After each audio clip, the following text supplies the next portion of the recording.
Wilson Dam, today a Shoals landmark, a source of pride for the community and the people who operate the hydropower plant. Hey, every day I come to work, I know I'm a lucky man to be working here. Wilson has altered nature, taming the turbulent Tennessee River.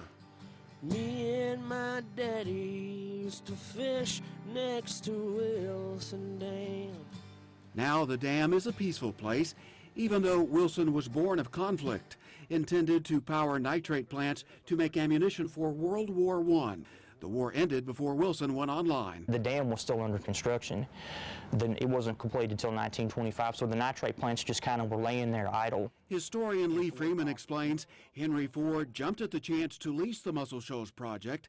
The inventor of the Model T wanted Wilson to power production of nitrate fertilizer.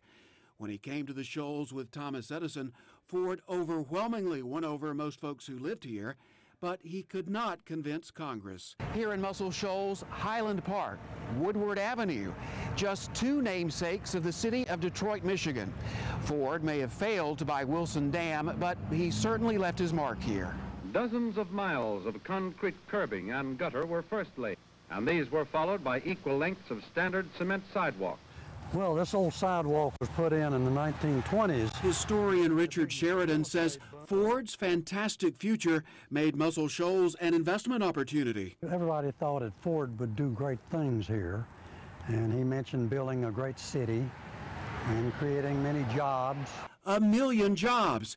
Henry Ford also promised an industrial city 75 miles long, stretching from 7 Mile Island in the Shoals all the way to Huntsville. And so all these developers in Chicago, Detroit, New York, and other places jumped on the bandwagon.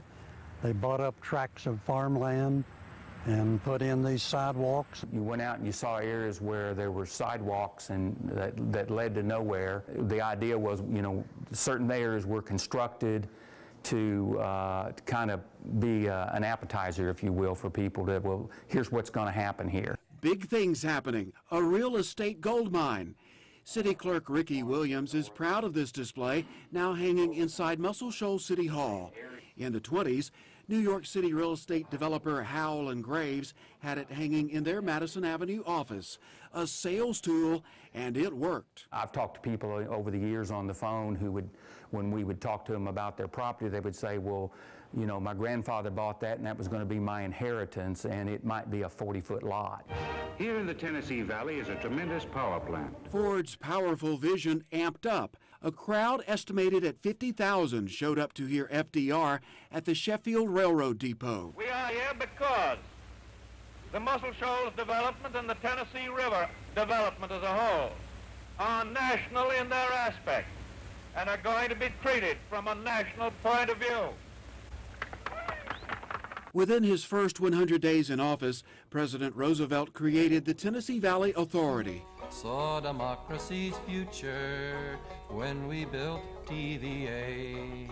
In 1933, Wilson Dam became part of TVA, not quite the way Henry Ford saw it happening. You know, I've heard people talk about we were to be the next Detroit, and of course all that changed, but I'm sure for the better.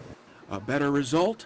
Many credit TVA for doing far more good for the Shoals than Henry Ford ever could have. Thank God for the TV.